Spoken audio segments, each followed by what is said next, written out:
Investigación activa. La investigación científica y los avances en tecnología en 25 minutos, dedicados a la ciencia y sus actores. ¿Sabes qué es el cambio climático?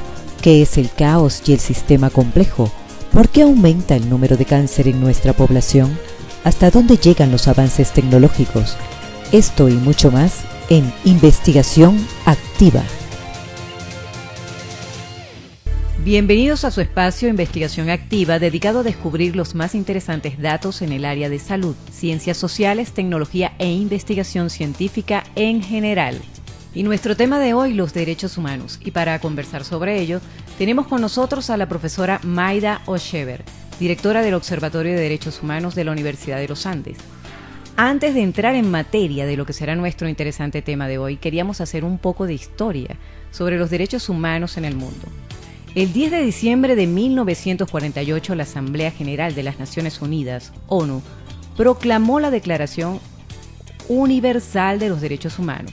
Esta declaración, que integra 30 artículos, cuyo preámbulo dice lo siguiente: la presente declaración tiene como ideal común que todos los pueblos y naciones deben esforzarse a fin de que tanto los individuos como las instituciones, inspirándose constantemente en ella, promuevan mediante la enseñanza y la educación el respeto a estos derechos y libertades, y aseguren, por medidas progresivas de carácter nacional e internacional, su reconocimiento y aplicación universal y efectivo.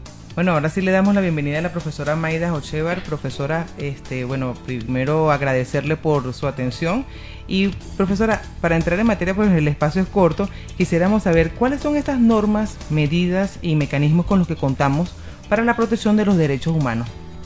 Bueno, primero darles las gracias por la invitación, felicitarlas por este programa. Gracias. Que están iniciando.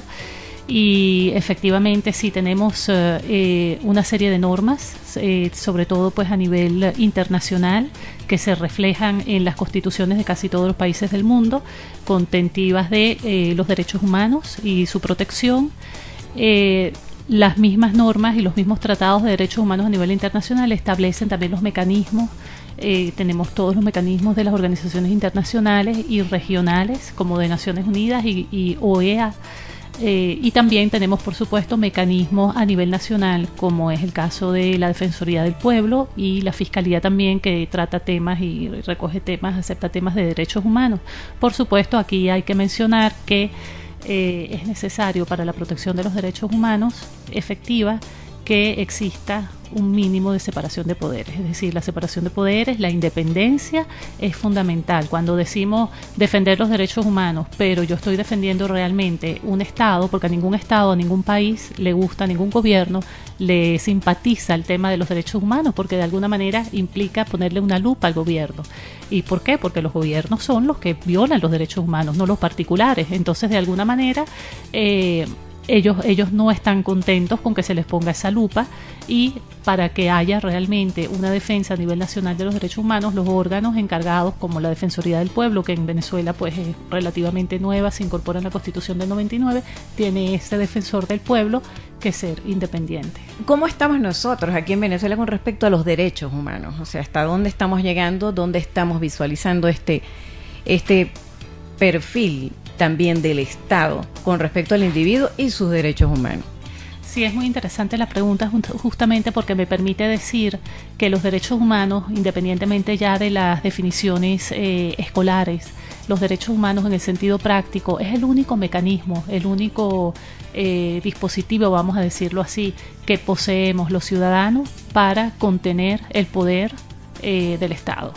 Entonces son límites que se le ponen al poder del Estado, que tiende a ser muchas veces, si no tiene estos límites, tiende a excederse, y es el único ámbito, digamos, de protección. Estos límites permiten la protección de las personas o de los grupos que somos los ciudadanos, que somos quienes somos más vulnerables frente al poder del Estado.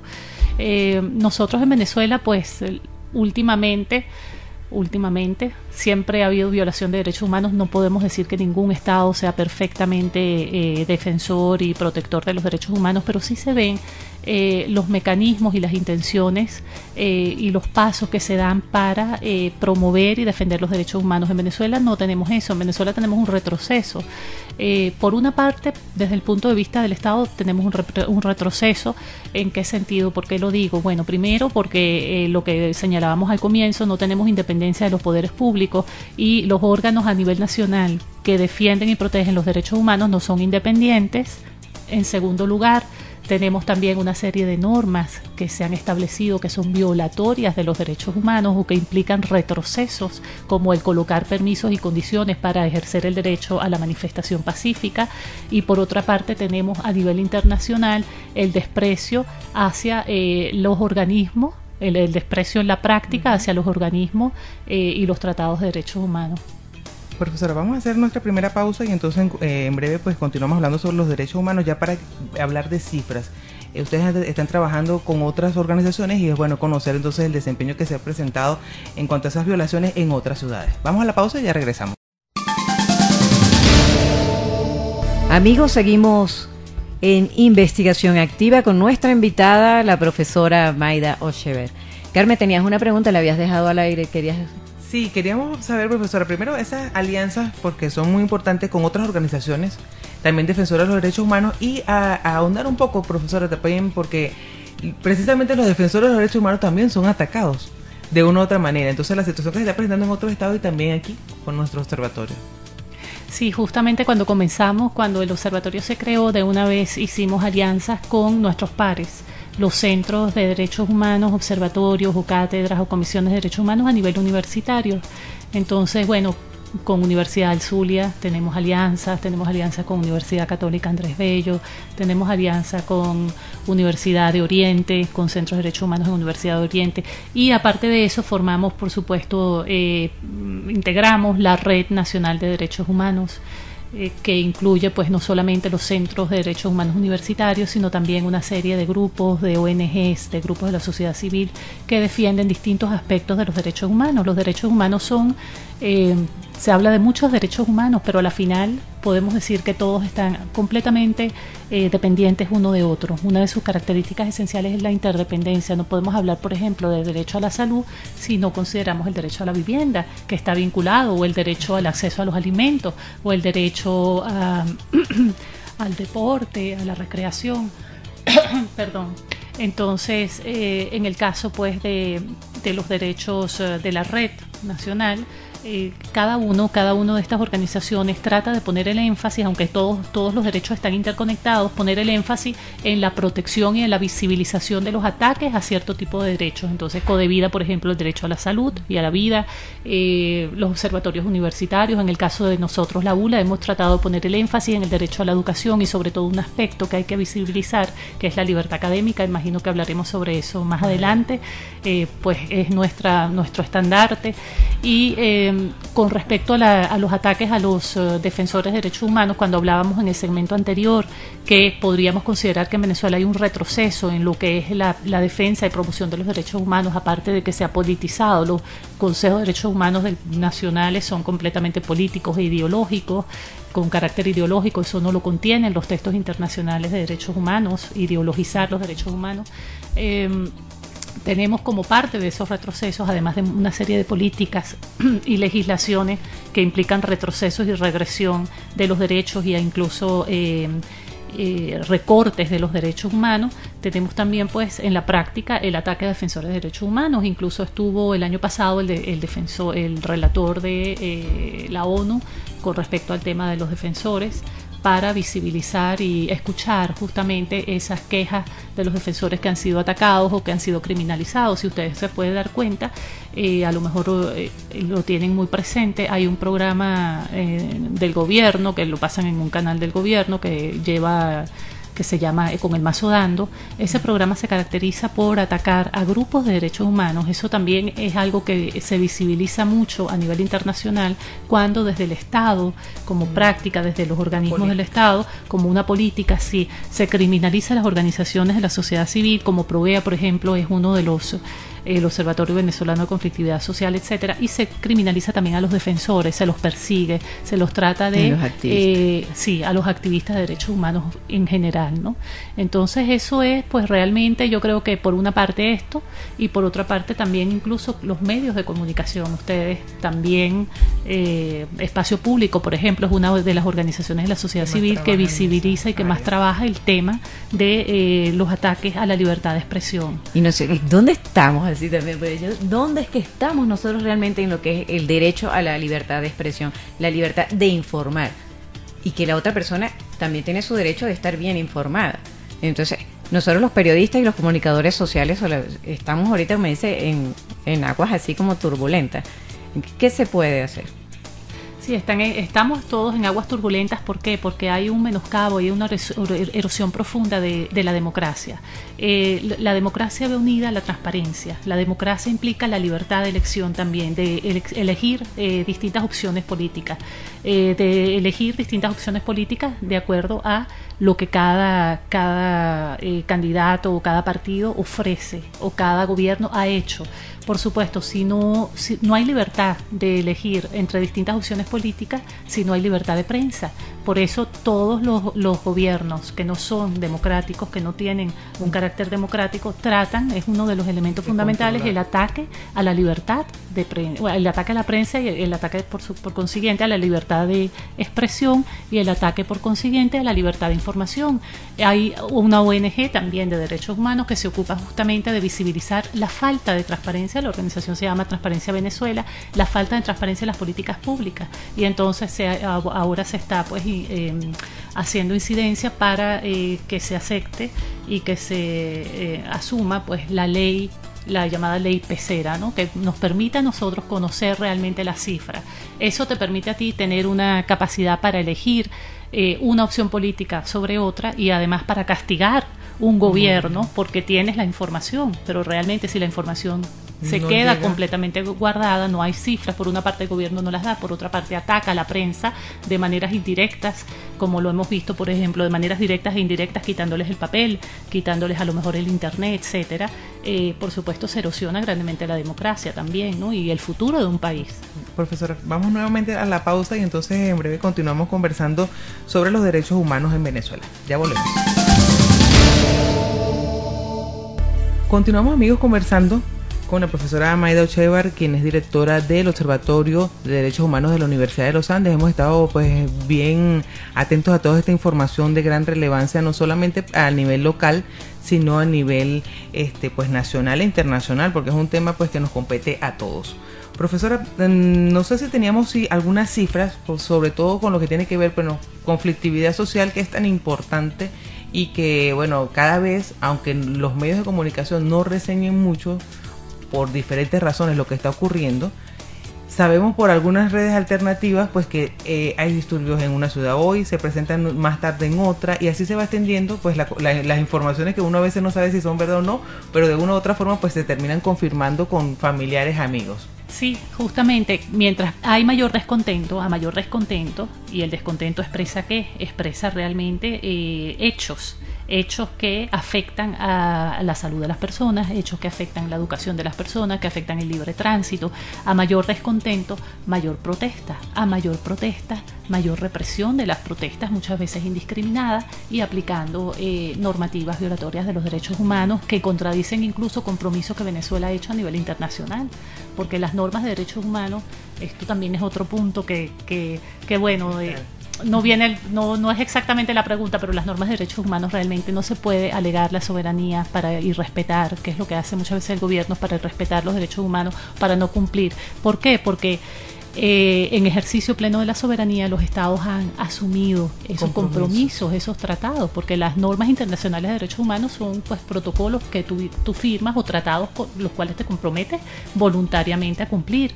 Entonces no se puede luego venir a alegar la soberanía, el derecho, digamos, del estado, ¿no?, soberano, por una parte. Por la otra, sí, volviendo al punto, hay muchísimas protestas. Nosotros podemos revisar, hay un observatorio justamente de derechos humanos que se ocupa de visibilizar el número de protestas que se dan en el país. Cada vez vemos que hay hay aumento.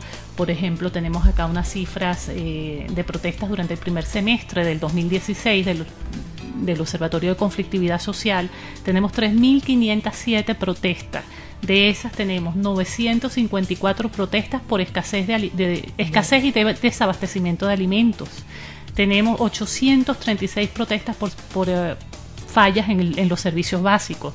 Tenemos 624 protestas por derechos laborales. Tenemos 509 protestas en el tema de seguridad ciudadana. Y tenemos también 361 protestas relacionadas pues con temas políticos, y tenemos 300 y tanto de protestas relacionadas con los universitarios, por supuesto por presupuesto, por salario justo, etcétera. Nosotros lo vivimos directamente en Mérida, las protestas universitarias como son reprimidas desproporcionadamente, y por supuesto a su vez eso provoca mayores violaciones de derechos humanos y mayor ataque a la integridad y a la dignidad de las personas. El observatorio de acá de la Universidad de los Andes tiene un registro de una cifra, manejan ustedes una cifra sobre las denuncias de violación a los derechos humanos, pero aparte de eso, sí hay respuesta, ha existido una respuesta a esas personas que han elevado la denuncia.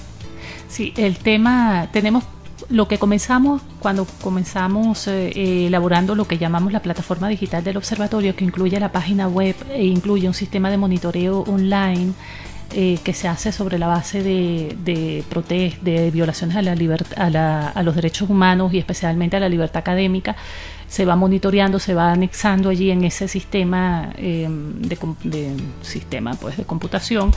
Eso sí lo mantenemos ya, tenemos todas unas cifras desde 2015, tenemos registrado todo 2015, lo que va de 2016, tratamos de cubrir todas las universidades porque en todas hay mucha violación de derechos humanos, muchos ataques sobre todo pues a los estudiantes. Tenemos visibilizado varios boletines que ustedes pueden revisar en la página web donde visibilizamos las protestas por las violaciones de derechos humanos por presupuesto, las violaciones a los derechos humanos por imposición de normativas injustas, la violación a los derechos humanos en el tema universitario por imposición de cupos, OPSU, violando completamente todos los mecanismos y toda la estructura universitaria, violando la autonomía universitaria, la libertad académica, la autonomía universitaria. Tenemos eso por una parte, y el sistema de denuncias en la online es otro aspecto de la plataforma digital que acaba de comenzar. Profesor, como el tema, sí, en ese tema pues nos interesaría muchísimo que profundizáramos para que las personas puedan tener acceso a él. Vamos a ir a la pausa y entonces al regreso vamos a comentar, a darles la dirección, cómo pueden hacer pues las denuncias, y vamos a la pausa y entonces continuamos conversando con usted al respecto. Investigación Activa, este y todos los martes a las 12 del mediodía por 107.7 ULA FM. Amigos, seguimos en Investigación Activa con nuestra invitada, la profesora Mayda Ochevar. El Observatorio de Derechos Humanos de la Universidad de los Andes ha creado una especie de portal para denuncia en línea. Nosotros quisiéramos saber cómo acceder a él, cuáles han sido los mecanismos. Sí, tenemos dos cositas. Una, el sistema de monitoreo, que eso lo hacen los propios investigadores del observatorio, eso es algo a lo interno. Nosotros recogemos todas las violaciones de derechos humanos que, por supuesto, una vez que están comprobadas, las incorporamos allí y explicamos, narramos realmente qué ocurrió, y eso lo tenemos registrado. Eso es como decir un registro interno. Ese registro a nosotros nos permite sacar cifras, nos permite a nosotros sacar conclusiones y análisis de cuáles son los patrones que se van visibilizando de violación a los derechos humanos, porque es muy importante extraer patrones de violaciones. Y en segundo lugar, y esto es algo nuevo, es lo novedoso que hemos pues ya presentado creo que hace una semana, diseñamos también un sistema de denuncias en línea que es diferente, que esto sí está al público, esto está en la página web. Ustedes acceden a nuestra página web www.uladdh.org.be, acceden a la página web, ustedes pueden allí mismo darle clic donde dice sistema de denuncias en línea. Allí ustedes pueden, si han sido testigos o han sido víctimas, de algo que les haya ocurrido, por ejemplo, en el marco de una protesta. Sobre todo tratamos pues de recoger lo que tiene que ver con el ámbito que nosotros trabajamos como observatorio, que es los derechos humanos relacionados con la universidad y los universitarios, que por supuesto son a la final todos los derechos, porque comedor es derecho a la alimentación, pero también es universitario. Entonces, bueno, lo que tenga que ver con este ámbito, ustedes mismos pueden acceder directamente. Es muy importante que sepan que es confidencial y que tenemos la mayor seriedad. El Observatorio de Derechos Humanos trabaja sobre todo con todos los observatorios de derechos humanos deben tener un norte y una finalidad siempre en lo que es la defensa de los derechos humanos, pero lo primero siempre es la protección de la víctima, y por supuesto siempre el carácter voluntario, que la víctima dice hasta dónde yo quiero que aparezca mi nombre o no quiero, yo quiero mantenerme anónima, etcétera, todo esto, o a lo mejor la víctima dice, bueno, no, yo quiero que sí aparezca mi nombre, que lo pongan, etcétera, y el mismo observatorio puede decir, mira, es peligroso, es una persona que a lo mejor puede sufrir daños y es preferible mantenerla en el anonimato. Es decir, la protección de la víctima. Su acompañamiento. Pues. También, sí, por supuesto, si así lo desean, pero por lo menos pueden registrarlo, puede quedar. Es decir, la primera forma de defender los derechos humanos es visibilizándolos.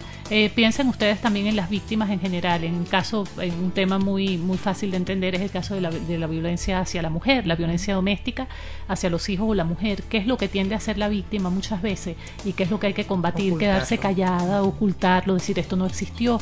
Entonces lo primero es visibilizarlo, ponerle la lupa, ponerle un bombillo enorme, fuerte, y decir, mira, esto está ocurriendo y está ocurriendo así y se da sistemáticamente y viene dándose desde hace tiempo. Y que lo importante es que la gente también tome conciencia, leyendo sobre los derechos emergentes, es que son nuestros, hay que apropiarse de ellos, nuestros derechos, porque si no los defendemos nosotros, ¿quién más lo va a hacer? Y de una u otra manera se terminan vulnerando cuando nos callamos o cuando no los expresamos. Y eso es cuando decíamos, porque no todo es negativo, cuando decíamos que en Venezuela hay un retroceso de parte del gobierno en los derechos humanos, podemos decir que paralelo a ese retroceso tenemos un avance en lo que es la proliferación y la proliferación de organizaciones de la sociedad civil y el trabajo que vienen haciendo, que es cada vez mayor, incluso también de organizaciones regionales de la sociedad civil, ya no es solamente Caracas, en la defensa de los derechos humanos. Como usted dice, si nosotros no somos activos, solamente va a existir la voz del gobierno. Los gobiernos tienen que dar exámenes, los gobiernos se comprometen a defender los derechos humanos y tienen que hacer exámenes internacionales que tienen distintos nombres y decir, mire, yo lo que me comprometí, he hecho esto en la infancia, he hecho esto respecto a los derechos de la mujer, he hecho esto respecto a los derechos indígenas. El gobierno siempre va a decir que ha hecho mucho y que lo ha hecho muy bien. ¿Cuál es, digamos, la otra versión? La otra versión es la que llevan las organizaciones de la sociedad civil. Cuando el gobierno dice, no, en Venezuela nosotros tenemos toda la medicina, nosotros estamos abasteciendo la soberanía alimentaria, etcétera, etcétera, y traen unas muestras y una cifra, cuando en Naciones Unidas le van a decir, bueno, sí, estamos escuchando y viendo su versión y su informe, pero resulta que tenemos esta organización de salud, etcétera, que está diciendo, mire, los hospitales no tienen medicina, no hay medicinas en la farmacia. Es decir, es muy importante la activación de la sociedad civil y del ciudadano, y por eso se le proporcionan estas herramientas. Bueno, lamentablemente, profesora, llegamos al final del programa. Nos comprometemos para hablar sobre libertad académica en una próxima oportunidad. Muchísimas gracias por la invitación. Será hasta una próxima oportunidad. Investigación activa. La investigación científica y los avances en tecnología en 25 minutos, dedicados a la ciencia y sus actores. Esto y mucho más en Investigación Activa.